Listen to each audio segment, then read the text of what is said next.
আগে 2 দিন পরে প্যাকেট কিন্তু একদিন হইতেই হবে। আল্লাহ তুমি আমাদের সবাইকে মাফ করিয়া দাও। আল্লাহ তুমি আমাদের সবাইকে ক্ষমা করিয়া দাও। বাবারে তুমি কি দেখো না কত লাশকে প্যাকেট করিয়া তোমার সামনে থেকে নিয়ে গেছে, কিন্তু তুমি একদিনও চিন্তা করো না আমাকেও প্যাকেট হইতে হবে। বাবারে কোন মোল্লা মৌলবীর কেসা কাহিনা বিশ্বাস করলে করো, না করলে ভাগো। কত হাজারো কাফেররা বিশ্বাস করে না, তাতে আমাদের কিছু আসে যায় না। হিন্দুরা বিশ্বাস করে না, তাতে আমাদের কিছু আসে যায় না। বৌদ্ধরা বিশ্বাস করে না, তাতে আমাদের কিছুই আসে যায় না। নাস্তিকরা বিশ্বাস করে না, তাতে আমাদের কিছুই আসে যায় না। ওরা কেউ বিশ্বাস না করলে আমার কিছু না। আমি কোরআনকে মানছি, আমি আল্লাহর নবীকে মানছি। আল্লাহ তুমি কবুল করিয়া নাও। নবী আলাইহিস সালাতু ওয়াস সালাম ফরমান, নাফরমান বদমাশ বেঈমানকে যখন কবরের দিকে নিয়ে রওনা করবে, নাফরমান বদমাশ বেঈমান স্বপ্নের মধ্যে চিল্লাইবার বলবো, ও আমার ছেলে, ও আমার বাবা, ও আমার বন্ধু, ও আমার ভাই, তোরা আমাকে কোথায় নিয়ে যাও? এ আমার দোস্ত, তোদের সাথে কত আড্ডা মারছি, কতই না গল্প করছি। এ আমার ছেলে, তোদের জন্য সাধনা করতে করতে আমার জীবনটাকে ধ্বংস করিয়া ফেলাইছি। এ আমার ছেলে, আমি নিজের না খাইয়া তোদের মুখের মধ্যে খানা তুলিয়া দিছি। আমার পায়ে জুতা ছিল না, তোদেরকে জুতার ব্যবস্থা করছি। আমার সাথে জামা ছিল না, তোদেরকে দামি দামি জামা পরাইছি। আমার ছেলে রোদ্রের মধ্যে কাজ করিয়া করিয়া আমার পিঠটাকে কালো বানাইয়া ফেলাইছি। আমি তো মূর্খ ছিলাম, কিন্তু তোদেরকে শিক্ষিত বানাইছি। আজকে কি তোর বাবার জন্য মার জন্য মায়াও নাই, দয়াও নাই, কষ্টও নাই। এ আমার ছেলে তোর হাতেও ধরছি, পায়েও ধরছি, তোর বাবাকে তুই কবরের দিকে নিয়ে যাইস না। এ আমার ছেলে, তুই কি দেখো না ওই কবরের মধ্যে 99 সব হা করে তাকাইয়া রয়েছে। ওই যে কবরের মধ্যে জাহান্নামের আগুন দাউ দাউ দাউ দাউ করে জ্বলতে আছে। এ আমার ছেলে, তোর হাতেও ধরছি, পায়েও ধরছি, ওই কবরের দিকে আমাকে নিয়ে যাইও না। নবী আলাইহিস সালাতু ওয়াস সালাম ফরমান, নাফরমানের চিল্লা চিল্লি দুনিয়ার কোন মানুষ যদি শুনতে পাইতো, ওই নাফরমানকে ফালাইয়া দিয়া সবাই জঙ্গল দিকে চলিয়া যাইতো। নাফরমানকে কেউ কাপন দাপন করতে পারতো না। আল্লাহ তুমি আমাদের সবাইকে মাফ করিয়া দাও। আল্লাহ আমাদের সবাইকে দ্বীনের বুঝ দিয়া দাও, সবাইকে দ্বীনের বুঝ দিয়া দাও। বাবারে আযাবুল কবরে হকুন, কবরে আযাব কোন সত্য, কোন সন্দেহ নাই। আমার দাদাজান রহমাতুল্লাহ আলাইহির কিতাবের মধ্যে একটা সত্য ঘটনা নিয়ে আসছে। দাদাজান রহমাতুল্লাহ আলাইহির বিআই আব্দুল কাদের ফরাজি সাহেব একদিন দাদাজানকে বলছে, বিআই হিসেবে একটা ঘটনা শুনেন। ঢাকার এক ম্যাচ ফ্যাক্টরি মালিক বহুত বড় ধনী, সারাদিন টাকা নিয়ে ব্যস্ত থাকতো, নামাজ রোজার কাছেও যাইতো না। ওই ব্যক্তি মারা যাওয়ার পরে তাকে দাফন করিয়া সবাই ঘরে চলে আসছে। তার ছেলে বলতে আছে, আমার 1000 টাকার চেক পড়িয়া গেছে। ওই সময় 1000 টাকার অনেক বেশি দাম ছিল। এই মাত্র দাফন করলাম, চেকটাকে নষ্ট করিয়া কি লাভ? সবাই পরামর্শ ভিত্তিতে যখন কবরের থেকে মাটি উঠানো শুরু করছে, আব্দুল কাদের ফরাজি সাহেব বলে, বিআই সাহেব, আমি তাদের সাথে ছিলাম। যখনই কবরের থেকে মাটি উঠানো শুরু করছে, হঠাৎ কবরের থেকে ধোঁয়া বাইর হওয়া শুরু হয়ে গেছে। আল্লাহ মাফ করিয়া দাও। আমরা ভাবছি এগুলি কিছু না, হয়তো গ্যাস পরে অন্য কিছু হয়েছে। বলে, বিআই সাহেব, যখন আস্তে আস্তে বাঁশ উঠাইলাম, ধোঁয়া পরিষ্কার হয়ে গেছে। লাশের দিকে নজর পড়ার সাথে সাথে দেখলাম লাশের জিভটা টানিয়া নাভি স্থাপন ঝুলাইয়া ফেলাইছে, হাত পা ভাঙ্গিয়া করিয়া ফেলাইছে। আগুনের চাপে চেহারা পুড়িয়া কালো হইয়া গেছে।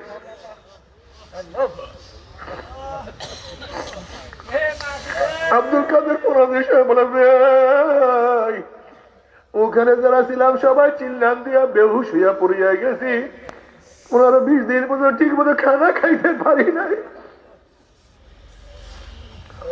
ও এলাকার বাবারা, ও আমার এলাকার মা বোনেরা, যদি মনে করো কিছুই হবে না, তুমিও বাঁচিয়া গেলাম, আমিও বাঁচিয়া গেলাম, কিন্তু তোমার না হওয়ার কি যুক্তি আছে? আর আমার তো কোটি কোটি দলিল আছে, কিন্তু কবরে গিয়া যা দেখো সব সত্য। তোমারও বাবু পায় কি, আমারও বাবু পায় কি? ও আমার জ্ঞানী বাবারা, ছাত্র বাবারা, যুবক বাবারা, ও আমার পর্দার মা বোনেরা, তুমি কেন খেয়াল করো না আজকে দুনিয়ার পরীক্ষায় একবার ফেল করলে বারবার পরীক্ষা দিয়ে পাশ করার আশা করা যায়। আজকে দুনিয়ার ব্যবসায় একবার লস খেলে বারবার ব্যবসা করিয়া লাভ করার আশা করা যায়। আজকে দুনিয়ার মামলায় ম্যাজিস্ট্রেট করে হারলে জজ করে আপিল করিয়া, জজ করে হারলে হাই করে আপিল করিয়া, হাই করে হারলে সুপ্রিম করে আপিল করিয়া যেটার আশা করা যায়। কিন্তু খোদা না খাস্তা মৌয়াতের মামলায়, কবরের মামলায়, কিয়ামতের মামলায়, মিজানের মামলায়, ওই পুসরাতের মামলা যে একবার স্লিপ কাটিয়া যায় আর তো দ্বিতীয়বার আপিল করা যাবে না। আল্লাহ তুমি আমাদের সবাইকে মাফ করিয়া দাও। বাবারে মৌয়াতের চান্স একবার, দ্বিতীয়বার চান্স নাই। কবরে যাওয়ার চান্স একবার, দ্বিতীয়বার যাওয়ার কোন চান্স নাই রে বাবা। কিয়ামতের ময়দানে উঠার চান্স একবার, দ্বিতীয়বার না। আল্লাহ তুমি মাফ করিয়া দাও। বাবারে কিয়ামতের ময়দান কত মারাত্মক, কত কঠিন হবে। তুমি কি দেখো না দুনিয়ার মধ্যে বিপদে পড়লে মানুষ মানুষকে সাহায্য করে না। এবার কোভিডের সময় তুমি দেখছো ফেনীর একটা ঘটনা আমরা সবাই দেখছি। এক ব্যক্তি টিটাং পেট্রোল পাম্পের চাকরি করিয়া ছোট্ট একটা দোতলা বিল্ডিং করছে। যখনই পরিবারের সবাই জানছে তার কোভিড হয়েছে, করোনা হয়েছে, তাকে নিচের একটা রুমে আটকায়া ফেলাইছে। এবার ওই ব্যক্তি স্ত্রীকে ডাক দেয়, আমাকে এক গ্লাস পানি দাও।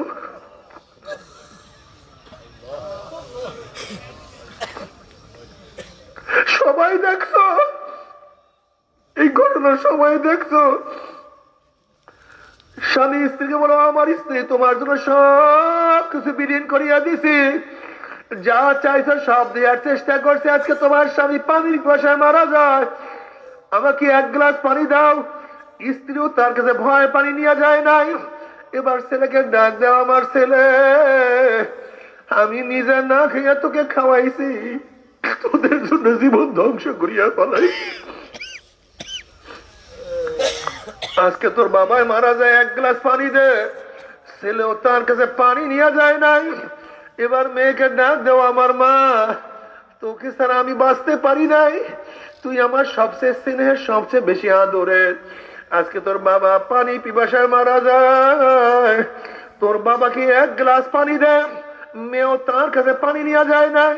এরকম পানি পানি করতে করতে করতে করতে ব্যক্তি পিপাসায় মারা গেছে। যখন পরিবারের সবাই জানছে মারা গেছে, তালা বদ্ধ করিয়া ঘর ছাড়িয়া সবাই চলিয়া গেছে, তাকে কাপন দাফনের ব্যবস্থা করে নাই। এরপরে এলাকার লোকজন তালা ভাঙ্গিয়া তাকে কাপন দাফনের ব্যবস্থা করছে। বাবারে দুনিয়ার মধ্যে বিপদে পড়লে যদি কেউ কাউকে সাহায্য না করে, কিয়ামত সম্পর্কে আল্লাহ পাক কালামে পাকের মধ্যে ফরমান, ইয়াউমা ইয়াফিরুল মারউ মিন আখিহি ওয়া উম্মিহি ওয়া আবিহি ওয়া সাহিবাতিহি ওয়া বানিহি। যেই দিন আপন ভাই ভাইয়ের পরিচয় দেবে না, মা ছেলের পরিচয় দেবে না, ছেলেও মার পরিচয় দেবে না, বাবা ছেলেকে সাহায্য করবে না, ছেলেও বাবাকে সাহায্য করবে না। বুখারী সাহিহর মধ্যে কিতাবুত তাফসীরের মধ্যে আছে, ওয়ায়াকুলু ইব্রাহিম খলিলুল্লাহি নাফসি নাফসি, মূসা কালিমুল্লাহি নাফসি নাফসি, ঈসা রূহুল্লাহি নাফসি নাফসি। সমস্ত নবীরা বলবে, মাওলা আমাকে বাঁচাও, আমাকে বাঁচাও। এই মুহূর্তে জনাবে মুহাম্মদ রাসূলুল্লাহ সাল্লাল্লাহু আলাইহি ওয়াসাল্লাম সিজদায় পড়ে বলবে, মাওলা তোমার ইজ্জত ও জালালের কসম খেয়ে বলতে আছি, আজকে ওই জাহান্নাম তোমার একটা উম্মত কেউ খাইয়া ফেলায়, আমি কিন্তু তোমার হাবিব জান্নাতের মধ্যে ঢুকবো না। হে কপাল পোড়ার দলেরা, যে আল্লাহর হাবিব কঠিন মুহূর্তেও তোমাকে আমাকে ভুলবে না, সেই আল্লাহর হাবিবের দাড়ির মধ্যে কেমনে পোষ লাগাও, একটু কি কলিজায় ব্যথা লাগে না? আল্লাহ বাবারে কিয়ামতের ময়দানে যখন আল্লাহর হাবিবের সামনে উঠবা, তার চেহারায় দাড়ি, আমার চেহারায় দাড়ি নাই, নবীর কলিজায় ব্যথা লাগিয়া যাবে, আমার মাথা লজ্জায় নত হয়ে যাবে। কাজে মন কি বুঝো না, মন আমার স্ত্রী বাজার হয় হোক, আমার সমাজ লজ্জা পায় পাক, আমার বন্ধু বেজার হয় হোক, কিয়ামতের ময়দানে আল্লাহর হাবিবকে কষ্ট দেব না, লজ্জা আমি মাথাও নত করব না। আজকে থেকে দাড়ির মধ্যে আর পোষ মারবো না ইনশাআল্লাহ। কে কে নিয়া করে নারায়ে তাকবীর, নারায়ে তাকবীর। আল্লাহ তুমি কবুল করিয়া নাও। বাবারে দাড়ি রাখিয়া দেখো, দেখবে এত মজা। এখানে হাজারো মানুষ আছে, এক হাতে 1 কোটি টাকা দিবা, আর যদি বলো দাড়ির মধ্যে পোষ লাগাও, টাকার মধ্যে লাথি মারবে, দাড়ির মধ্যে পোষ মারবে না। কারণ কি যে মজা, এই মজা কেউ কাউকে বয়ান করতে পারবে না। আল্লাহ আল্লাহ তুমি আমাদের সবাইকে সুন্নাত অনুযায়ী চলার তৌফিক দিয়া দাও। জনাবে মুহাম্মদুর রাসূলুল্লাহ সাল্লাল্লাহু আলাইহি ওয়াসাল্লামের দোয়া কবুল করিয়া আল্লাহ পাক বলবে, যাও জিবরাইল আমার হাবিবের কাছে পানিটুকু নিয়ে দিয়ে আসো। নবী আলাইহিস সালাতু ওয়াস সালাম যখন এই পানি জাহান্নামের গায়ে ছিটা মারবে, জাহান্নাম ক্যাত ক্যাত ক্যাত ক্যাত করে পিছনে সরিয়া যাবে। আল্লাহর হাবিব বলবেন, মাওলারে যে জাহান্নামকে লক্ষ লক্ষ ফেরেশতারা ধরিয়া রাখতে পারে না, এ আবার কোন কুদরতি পানি, কোন আশ্চর্য পানি, যেই পানি মারার সাথে সাথে জাহান্নাম পিছনে সরিয়া গেল। আল্লাহ পাক ডাক দিলেন, হাবিব গো, এই পানি কোন আশ্চর্য পানি না, এই পানি কোন কুদরতি পানি না, এই পানি হলো তোমার গুনাহগার উম্মতের চোখের পানি। এতে মুখারম আজকে ব্যবসা লস খেলে চোখের মধ্যে পানি আসে, আজকে পরীক্ষায় ফেল করলে চোখের মধ্যে পানি আসে, আজকে দুনিয়ার বিপদে পড়লে চোখের মধ্যে পানি আসে। আর আখিরাতের 5টা মামলা যে পড়িয়া গেলাম, ওই মামলার চিন্তাটা চোখে পানি আসে না। আল্লাহ বাবারে তুমি কি জানো চোখের পানির কত দাম? কিয়ামতের ময়দানে আল্লাহ পাক রব্বুল আলামিন এক ব্যক্তিকে জাহান্নামের ফয়সালা দিয়ে দিবে। অমনি চোখের একটা পশম বলবে, মাওলানা তোমার নবী সত্য বলছে না মিথ্যা বলছে? আল্লাহ পাক বলবে, আমার নবী যা বলছে সবই সত্য বলছে, মিথ্যা বলার তো প্রশ্নই হইতে পারে না। তখন চোখের পশম বলবে, মাওলানা তোমার নবীর ঘোষণা, মান বাকা মিন খাশিয়াতিল্লাহি হারামাল্লাহু তিলকাল আইনা আলান নার, যে চক্ষু তোমার ভয়ে জাহান্নামের ভয়ে কাঁদবে, সে চোখের উপরে যদি জাহান্নামের এখন হারাম করিয়া দিবা। এটা তোমার নবীর ঘোষণা। আমি চোখের পশম সাক্ষী দিতে আছি, তোমার এই বান্দার ওয়াজ নসিহতে বসিয়া কত কান্না কাঁদছে, মোনাজাত ধরিয়া কত কত বুক ভাসাইছে, নামাজে দাঁড়াইয়া কত কাঁদছে, রুকুতে গিয়া কত পানি ঝরাইছে, সেজদায় পড়িয়া কত মাটি ভিজাইছে। এরপরে তুমি তাকে কিভাবে জাহান্নামের ফয়সালা দিলা? অমনি আমার মাওলা জিবরাইলকে ডাক দিও, জিবরাইল গোটা কিয়ামতের ময়দানে মানুষকে এলান করিয়া দে, জানাইয়া দে, অমুকের ছেলে অমুককে আল্লাহ পাক রব্বুল আলামিন শুধুমাত্র চোখের একটা পশমের সাক্ষী কারণ আমার মাওলা মাফ করিয়া দিছে। আল্লাহ কবুল করিয়া। এনে মুকরম তুমি কেন বুঝো না? যারা আমরা গুনাহগার, আমাদের চোখে বেশি পানি থাকা উচিত ছিল, যারা নেককার তাদের চোখে পানি কম থাকা উচিত ছিল। যেহেতু আমরা গুনাহ করি, আমাদের মধ্যে ভয় বেশি থাকা উচিত ছিল, কিন্তু আমাদের চোখে কেন পানি নাই? আসলে কলি কপাল পুড়িয়া গেছে, কপাল পুড়িয়া গেছে। আসলে সামনে বিপদ, এই বিপদ থেকে নিজেকে বাঁচাও, না তো উপায় হবে না। আল্লাহ আল্লাহ আমাদের সবাইকে তুমি মাফ করিয়া দাও, আমাদের সবাইকে ক্ষমা করিয়া দাও। এরপরে আল্লাহ পাক কাউকে জান্নাত, কাউকে জাহান্নামের ফয়সালা দিয়া দিবে। আবার জাহান্নামের আর জান্নাতি লোককে দেখতেও পারবে। আবার ডাকিয়া কি বলবে তো আমার মাওলাই কালামে পাকের মধ্যে শুনায়া দিছে, ওয়ানাদা আসহাবুন নারি আসহাবাল জান্নাহ আন আফিদু আলাইনা মিনাল মাই আও মিম্মা রাযাকাকুমুল্লাহ। জান্নাতি মানুষদেরকে ডাকিয়া জাহান্নামের বলবে, আব্দুল্লাহ, ও আব্দুর রহমান, ও রহিমা খাতুন, ও আব্দুস সত্তার, তুই না আমার গোলাম ছিলি, তুই না আমার কাজের লোক ছিলি, তুই না আমার কাজের বুয়া ছিলি।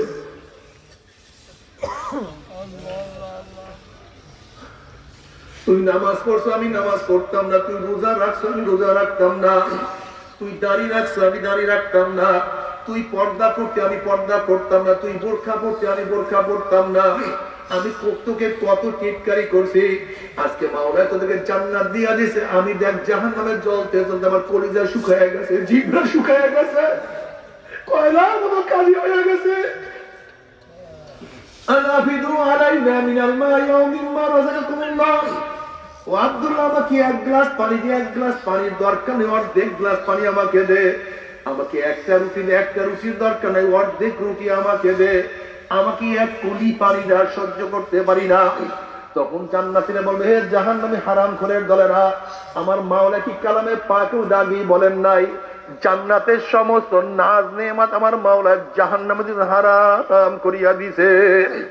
এই কথা শোনার সাথে সাথে জাহান্নামীরা আল্লাহ আল্লাহ আল্লাহ বলিয়া ডাকতে থাকবে।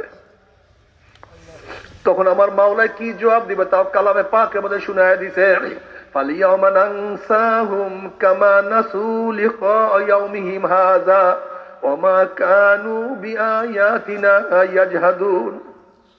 হে নাফরমান, দুনিয়াতে মায়ের কথা মানছো, মা খুশি হয়ে গেছে, বাবার কথা মানছো, বাবা খুশি হয়ে গেছে, নেতার কথা মানছো, নেতা খুশি হয়ে গেছে, মালিকের কথা মানছো, মালিক খুশি হয়ে গেছে। আমি মাওলায় কি অন্যায় করছিলাম? আমি মাওলার নামাজের হুকুম মানো নাই, আমার মাওলার রোজার হুকুম মানো নাই, আমার মাওলার পর্দার হুকুম তোর কাছে মানতে ভালো লাগে নাই। দুনিয়াতে মাকে মা বলিয়া ডাক দিয়েছ, তোর মা আনন্দ করিয়া তোকে কোলে চাপিয়া নিছে।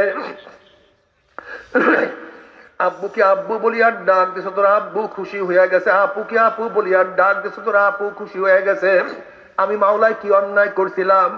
আমি মাওলাকে একবার আল্লাহ, আমি মাওলাকে আল্লাহ বলিয়া ডাক দেওয়ার সুযোগ পাও নাই। যেরকম দুনিয়াতে বসে আমি মাওলাকে ভুলিয়া গেছিলি, আজকে আমি মাওলা তোদেরকে ভুলিয়া গেলাম। এখন হাজার হাজার লক্ষ লক্ষ বছর পর আমি মাওলাকে ডাকবি, আমি মাওলা আর কোনোদিন তোদের ডাকে সাড়া দিব না।